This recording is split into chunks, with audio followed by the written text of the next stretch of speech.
అయితే తీసుకుని చెప్పండి.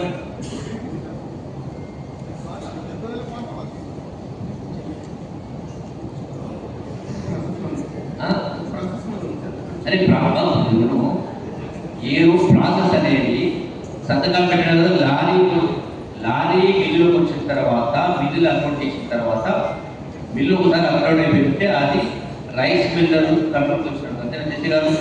వచ్చినప్పుడు క్వాంటిటీ తూకమైన తర్వాత బాగా తెలిసిన తర్వాత ఎప్పటికీ ఏ రోజు సంతకం పెట్టి ఇవ్వాలి కదా, సిస్టమ్ ఆన్లైన్లో రావాలి కదా. దానికి రూపాయలు నిండాలా లేదా రైస్ మిల్లర్ పెట్టుకొని 4 కిలోలు 5 కిలోలు బస్తా పోస్తున్నారా అంటే సరుకు తీసుకున్నారా? ఇప్పుడు ఒక్కొక్క క్వింటల్ ఇవ్వండి 3 రోజులు 4 రోజులు లారీ రైస్ మిల్ దగ్గర రావుతుంది. Rice millers 5 kgs 6 kgs 7 kgs అవి ఒక్కొక్కటి మేము తీసుకోమని చెప్తున్నాము. సో అది రైస్ మిల్లర్లో మీరు చెప్పాలి ఎందుకంటే బయట తీసుకొని చెప్పాలి.